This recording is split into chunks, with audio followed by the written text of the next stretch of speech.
Halo pemirsa GPR TV dari Sabang sampai Merauke, dari Miangas hingga Pulau Rote. Bertemu lagi bersama saya Bilqis Sabila dalam program Kominfo Newsroom. Halo pemirsa GPR TV dari Sabang sampai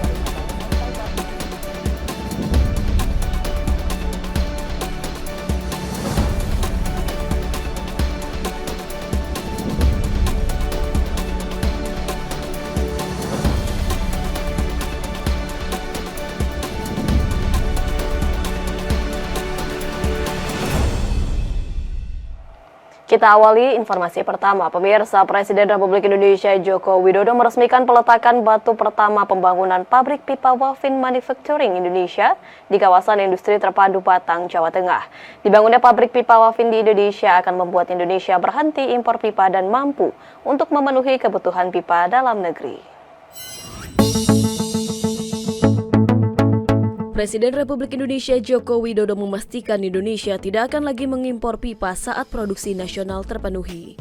Hal ini seiring dengan perampungan pabrik produsen pipa asal Belanda Wafin di kawasan industri Batang, Jawa Tengah. Dalam sambutannya, Presiden mengungkapkan kawasan industri terpadu Batang sudah ada 10 perusahaan yang dalam proses konstruksi, di antaranya pabrik baterai mobil listrik, pabrik kaca terbesar di Asia Tenggara, dan pabrik alat kesehatan.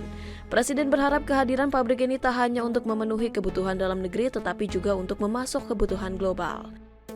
Hari ini kita akan groundbreaking pabrik pipa Wafin yang juga nantinya selain untuk kebutuhan di dalam negeri juga akan diekspor ke negara-negara Asia Pasifik, Australia, dan juga sebagian kembali lagi ke Eropa. Inilah saya kira hal yang terus akan kita kejar, investasi apapun, karena itu sekali lagi akan menciptakan lapangan kerja yang sangat besar, kemudian pajaknya bisa menambah penerimaan negara dan juga cadangan devisa kita, dan yang paling penting akan men-trigger pertumbuhan ekonomi di negara kita. Di kesempatan yang sama, Menteri Investasi sekaligus Kepala BKPM Bahlil Lahadalia dalam laporannya menyampaikan bahwa kawasan industri terpadu Batang tahap pertama telah terisi seluas 450 hektar dan tahap kedua 1.000 hektar. Juga sudah penuh, Pak. Jadi LG, Foxconn, kemudian beberapa perusahaan-perusahaan lain itu laporan dari KIT Batang tadi malam udah mencapai 1.200 hektar, Pak, yang existing sekarang. Terkait keberadaan pabrik pipa Wafin, Bahlil menyampaikan bahwa produk dari perusahaan ini akan menjadi substitusi impor pipa Indonesia yang saat ini mencapai 80%. Jadi ini produknya substitusi impor, Pak. Dan alhamdulillah dari bulan September kita rayu mereka tadinya mau ke negara lain, Pak. Salah satu di antaranya ke Vietnam. Tapi kita kasih tawaran yang baik, alhamdulillah mereka bisa hadir untuk groundbreaking pada hari ini.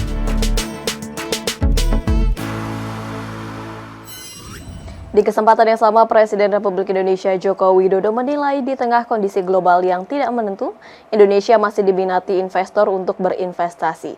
Hal ini menunjukkan citra Indonesia di mata dunia semakin baik dan pemulihan ekonomi bisa berjalan dengan baik.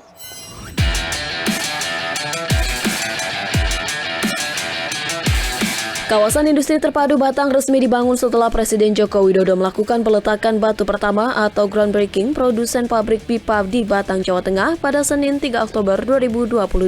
Produsen pipa Global Wafin BW merupakan produsen pipa asal Belanda, dan dengan membangun pabrik di Indonesia artinya Indonesia tidak akan lagi mengimpor pipa atau kebutuhan pipa nasional akan terpenuhi. Pembukaan pabrik di kawasan industri terpadu Batang disebut Presiden Joko Widodo akan menyerap dan membuka banyak lapangan kerja hingga berdampak pada pemulihan ekonomi. Dengan dibangunnya pabrik dari perusahaan skala global di Indonesia di tengah krisis finansial, menunjukkan stabilitas ekonomi dan politik Indonesia dalam keadaan baik. Jadi dalam situasi krisis ekonomi global sekarang ini, adanya investasi seperti ini memberikan kepercayaan yang baik pada negara kita. Sehingga nantinya investor yang lain akan datang. Dan kita harapkan dengan investasi-investasi itu pertumbuhan ekonomi kita akan bisa kita pertahankan dalam posisi yang baik.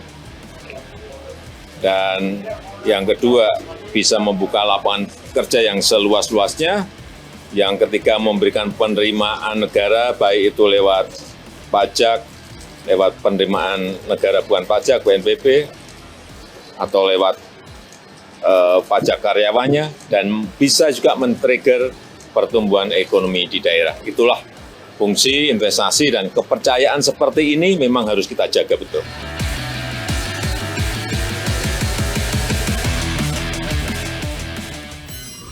Pemirsa, pasca tragedi Kanjuruhan Malang, pemerintah bergerak cepat membentuk tim gabungan independen pencari fakta yang dipimpin langsung oleh Menteri Polhukam Mahfud MD. Tim GIPF ditarget mampu menyelesaikan pengusutan dalam 3 pekan ke depan. Menteri Koordinator Bidang Politik, Hukum, dan Keamanan Mahfud MD menyampaikan pemerintah membentuk tim gabungan independen pencari fakta atau TGIPF mengenai tragedi Stadion Kanjuruhan pada jumpa pers di kantor Kemenko Polhukam tanggal 3 Oktober 2022. Tim yang diketuai langsung oleh Menko Polhukam akan bekerja menyelidiki kasus tersebut dalam kurun waktu maksimal 1 bulan, di mana hasil investigasi serta rekomendasi tim akan disampaikan langsung kepada Presiden Joko Widodo. Anggota TGIPF yang akan mencari fakta lebih terkait tragedi Kanjuruhan ini terdiri dari perwakilan kementerian, akademis, pengamat sepak bola, jurnalis olahraga, hingga mantan pemain sepak bola tanah air. Mahfud juga memastikan TGIPF akan bekerja semaksimal mungkin untuk mengungkap tuntas sebab tragedi yang telah mengakibatkan korban meninggal supporter sepak bola di Kanjuruhan. Tim ini bekerja dalam waktu 2 minggu sampai paling lama 1 bulan. Dan hasil investigasi dari tim beserta rekomendasinya disampaikan kepada Presiden.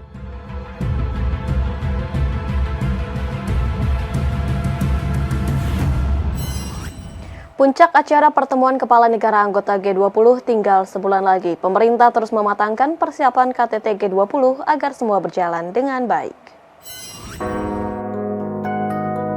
Presiden Joko Widodo kembali memimpin rapat untuk mematangkan berbagai persiapan pelaksanaan konferensi tingkat tinggi G20 di Istana Merdeka, Jakarta. Menteri Koordinator Bidang Perekonomian mengatakan rapat tersebut membahas persiapan baik dari segi substansi maupun secara teknis. Airlangga Hartarto menambahkan dalam segi substansi akan dibahas mengenai seputar ekonomi, kesehatan, dan keuangan. Dari segi teknis maupun format masih ada pembahasan yang harus didalami lagi. Untuk memastikan persiapan Bali sebagai tuan rumah, Presiden direncanakan meninjau langsung lokasi pelaksanaan pertemuan G20. Lebih lanjut, Presiden juga ingin memastikan detail agenda pertemuan karena agenda KTT G20 berdekatan waktunya dengan pertemuan internasional lainnya, yaitu KTT ASEAN dan APEC.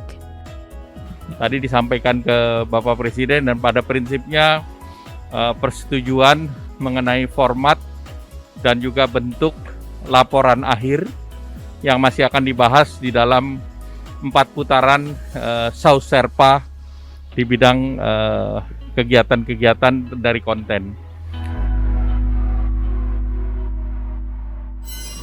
Pemirsa, setelah jeda iklan berikut kami akan kembali dengan informasi lainnya. Tetaplah bersama kami.